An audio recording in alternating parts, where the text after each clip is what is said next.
เพื่อสิได้กินแต่ละตุกเนาะกินน้ำธรรมชาติเนาะคนตักก็งามธรรมชาติเนาะพี่น้องเรียบร้อยเนาะผู้สาวบ้านป่าเนาะพาไปตักน้ำพี่น้องเบิ่งกามจนขึ้นเลยกามจนขึ้น ไปตักน้ำคู่มือเนาะบ้านครับจะแสบคักเนาะพี่น้องมาเด้ออาหารบ้านๆเนาะอาหารบ้านเฮาพี่น้องกะสิประมาณนี้แหละเนาะนี่อุ้ยสุปหน่อไม้พี่น้องเอ้ยนี่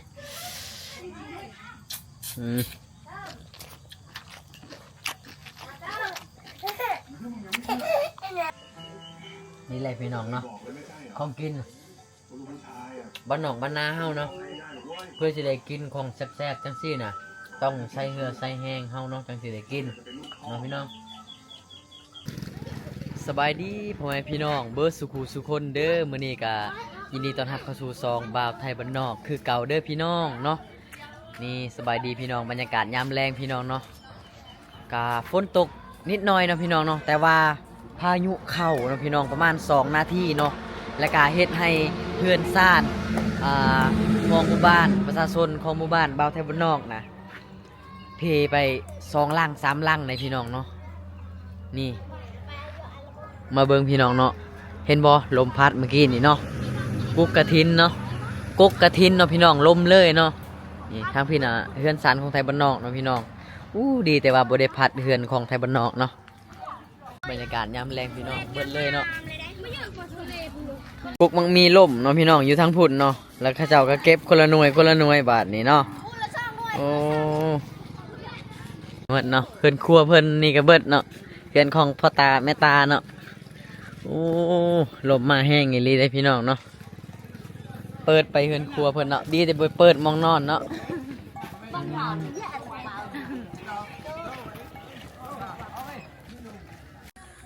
บรรยากาศยามแรงเนาะสาวตีสิพาพี่น้องไปตักน้ำกินน้ำกันเด้อพี่น้องเนาะมองเก่าที่เคยตักที่เคยทายให้พี่น้องเบิ่งเนาะมื้อนี้ก็อัปเดตให้พี่น้องเบิ่งคือเก่าเนาะ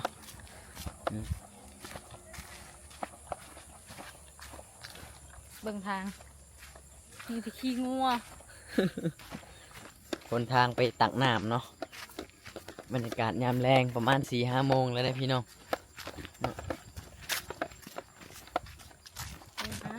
เท้าสมบัติยานลม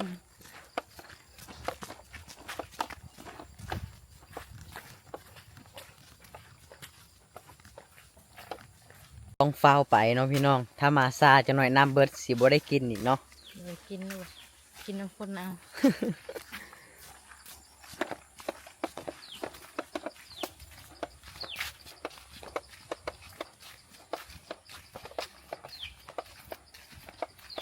มองเก่ามองเดิมเนาะที่ตักน้ำเนาะโอ้เบิ่งพี่น้องนี่น้ำกินน้ำใส่ของหมู่บ้านไทยบ้านนอกเขาบรูเนาะอาจสิคุ้นๆนิดนึงอาจสิคุ้นๆจังน้อยเนาะเพราะว่าฝนตกเนาะ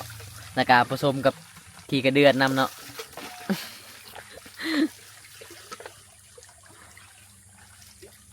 ขี้กระเดือนนี่แหละแสบ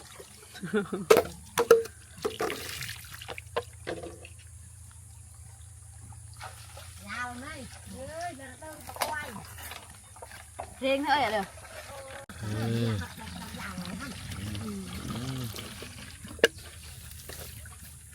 น่ะเอือกไปมียาเทปะกี้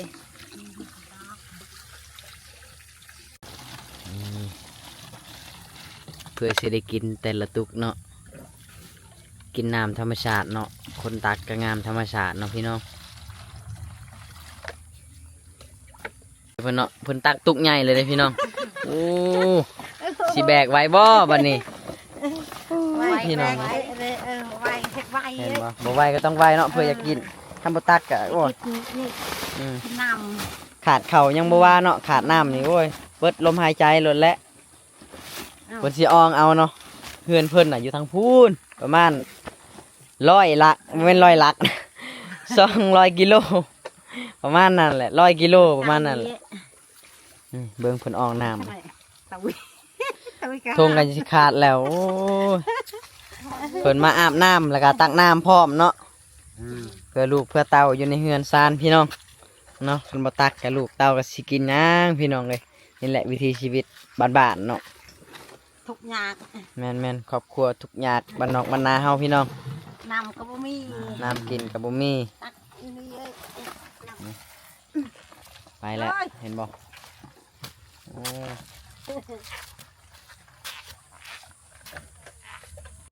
เนาะยังทาแต่เสาตีเด้อบัดนี้ ยุงกระลายเนาะฝนตก น้ำใสดีพี่น้องเนาะบ่ว่าจะเดือนใดก็บ่แห้งจากเทื่อเนาะ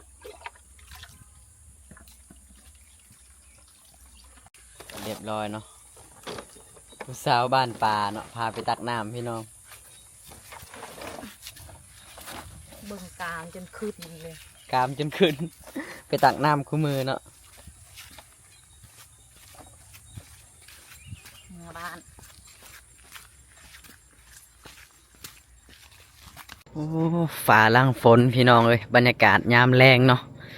โคตรสวยเลยโคตรงามเลยพี่น้อง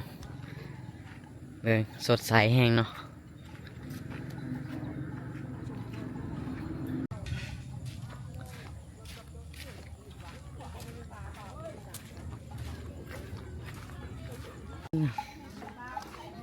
สุดยอดบรรยากาศยามแรงพี่น้อง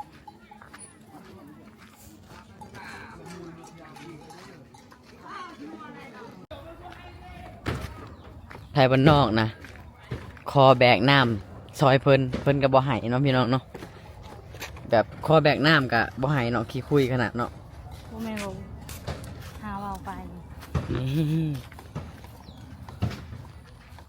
เพื่อสิเหาะเทือนกับไกลไล่เติบอยู่เด้อ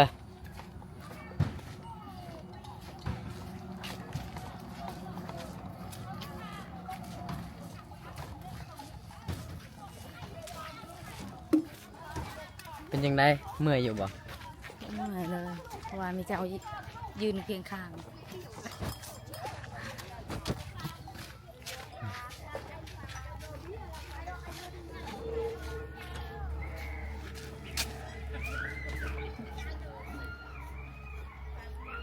มาพี่น้องเดี๋ยวพาพี่น้องมาเบิ่งงานลมพายุเนาะผัดเฮือนของเพิ่นเนาะของหมู่บ้านของไทยบ้านนอกนี่แหละเนาะประมาณ2 นาทีเนาะตอนพายุเข้าเนาะแต่กะเปิดเบิดเลยเนาะสังกะสีเนาะพี่น้องนี่เนาะผู้ที่โศกหายเนาะเฮือนหลังนี้เนาะพี่น้องเบิดเลยโอ้อาโธนี่เบิดเลยเนาะพี่น้องอ๋อสังกะสีนะเบิดพูดปิวไปหอดพูดเนาะโอ้มาเจ้าของเฮือนกันเนาะโอ้เป็นยังไงบ้านนี้เบิดเลยเนาะ โดย โอ้สินอนใช้มือแรงบ้าน นอนนี่แล้ว โอ้เฮือนสารเพิ่นเนาะผู้ที่โศกหายเนาะลมพายุพัดเนาะเบิดเลยเนาะลมพายุเข้าประมาณ2หรือว่า3 นาทีเนาะประมาณนั้นเนาะแต่ก็เบิดไป3-4หลังคาเฮือนเนาะอยู่ในบ้านเนาะนี่เฮือนสารเพิ่นเนาะปิวไปเลยเนาะไฟก็งับเลยบ่งามเรียบร้อยแล้วเนาะนี่โอ้โหเดี๋ยวไปเบิ่งจังหน่อยเด้อขอขึ้นไปเบิ่งหน่อยเด้อเดี๋ยวไปเบิ่งก่อนพี่น้องเจ้านี่โอ้โหเนาะแห้งเรียนเราลมพายุมาเนาะเจ้าไม้แปรนี่คือแบบมันหักเลยนะพี่น้องเนาะเนาะดีแต่ว่าลมบ่ได้พัดเฮือนเสาตีเนาะถ้าพัดเฮือนเสาตีมื้อนี้นะโอ้ยเรียบร้อยเลยแหละเนาะผมมีมองอยู่เลยแหละ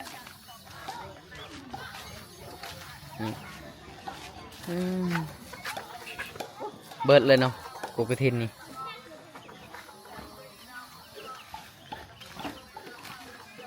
มาพี่น้อง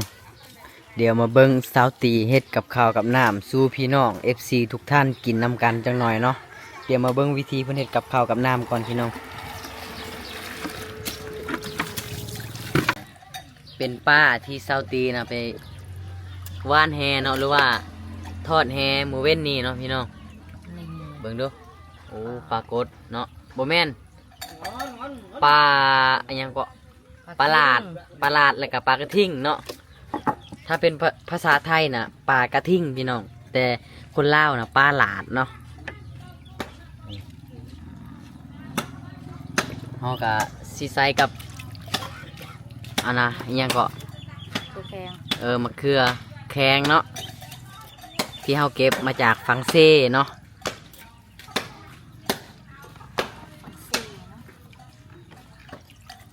นี่เนาะมึงลงอีโฟกัสเนาะมันหากินตามมันเนาะตัวนี้เขาลืมมันนั่นเอาขี่มันเต็มมือ นี่พี่น้องเนาะ เต็ม ปลา หม้อ ที่ เลย ซาวตีนะไปว่านแฮมือเว้นนี่เนาะ เขากินอยู่ เดี๋ยวมาเบิ่งเมนูเพิ่นสิเฮ็ดมื้อนี้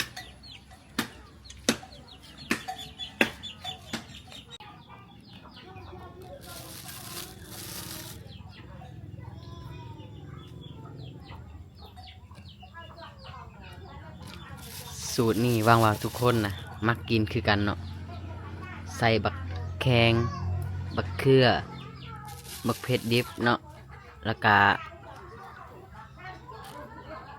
ปลาลาดปลาจาดปลาน้ ครบเซ็ต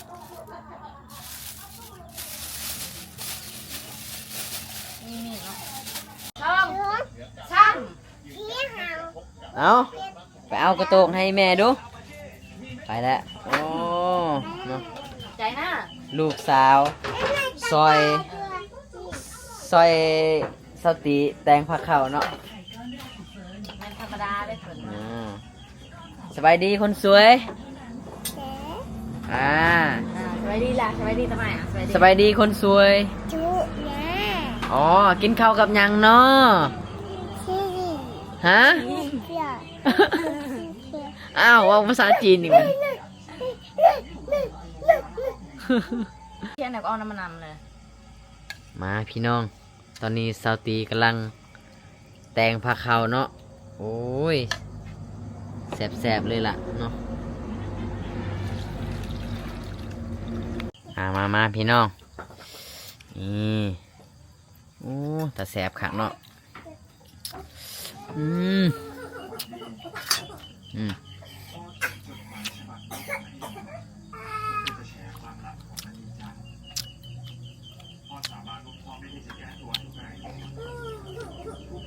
นี่เนาะไทยบ้านนอกเป็นคนมากินเผ็ดอยู่แล้วเนาะครับแต่แสบขักเนาะพี่น้องมาเด้ออาหารบ้านๆเนาะอาหารบ้านเฮาพี่น้องกะสิประมาณนี้แหละเนาะนี่อุ้ยสุปหน่อไม้พี่น้องเอ้ยนี่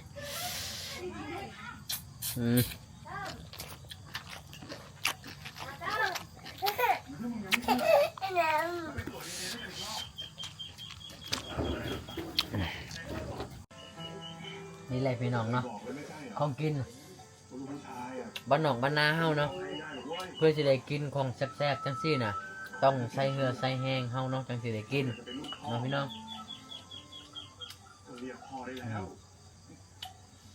ใช้ชีวิตบ้านๆก็ต้องประมาณนี้แหละครับมาเนาะแบบได้เนาะ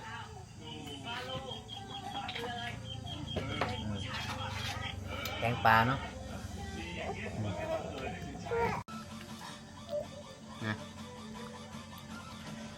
น่ะข้าวนะ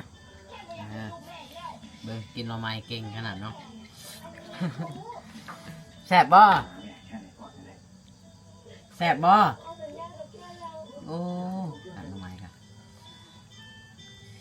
นี่แหละพี่น้องเนาะคือจังFC พังไทยเนาะที่เคยอยู่ในเมืองอยู่ในกรุงเทพเนาะอยู่ในเมืองกรุงหรือว่าเมืองใหญ่พี่น้องกะอยากมาใช้ชีวิตแบบบ้านๆเนาะคือจังไทยบ้านนอกเนาะก็คือไทยบ้านนอกนะใช้ชีวิตอยู่บ้านๆจังซี่น่ะเมื่อยแล้วพี่น้องกะอยากแบบเบิ่งเมืองใหญ่เนาะเขาใช้ชีวิตกันจังไรพี่น้องเนาะแต่ถ้าแบบคือจัง FC ว้าวนะอยากมาใช้ชีวิตอยู่บ้านนอกบ้านนาเนาะเนื่องแมนเท่าเนาะต้องแบบ ดุมันเฮ็ดเวียกเฮ็ดงานเนาะพี่น้องเพราะว่าการหาเงินหาคำแม่นอยู่บ้านนอกบ้านนาเฮามันยากพี่น้องเนาะมองเฮ็ดเวียกเฮ็ดงานกะบ่ค่อยมีเนาะพี่น้องการให้งานกระตั้มเนาะคือจังอยู่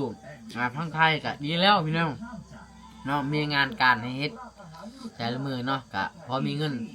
เฮ็ดนั่นเฮ็ดนี่เก็บเงินได้เนาะพี่น้องแต่อยู่บ้านนอกบ้านนาเฮานะเพื่อหาปูหาปลาก็ต้องใส่เหือใส่แห้งเนาะพี่น้องเนาะถ้าเกิดว่าเฮาน่ะอายุหลายแล้วเฮาอยากใช้ชีวิตแบบนี้มันยากเนาะถ้าเกิดอยู่บ้านนอกบ้านนาเนาะเพราะว่าเวียกของเฮาแต่ละมือก็ต้องหนักๆเพราะว่าจะทางปลาเฮ็ดให้เนาะพี่น้องแบกกระสอบมันเนาะเฮาอยู่บ้านนอกถ้าเฮาบ่เฮ็ดเฮาก็บ่มีกินอีดีเลยพี่น้องอันนี้คือทางเดียวเนาะ ไหนล่ะ เฮาใช้ชีวิตอยู่บ้านนอกบ้านนานะพี่น้องเฮาต้องแบบ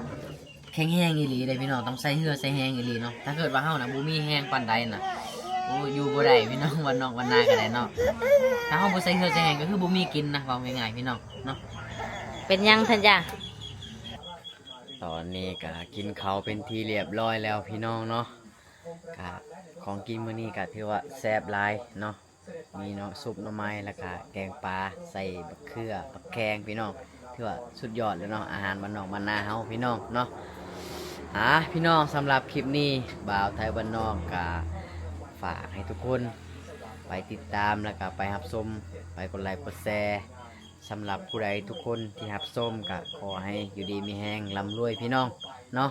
สำหรับคลิปนี้บ่าวไทยบ้านนอกก็ขอลาไปก่อนพี่น้องเดี๋ยวพอกันใหม่คลิปหน้าคลิปต่อไปเด้อพี่น้อง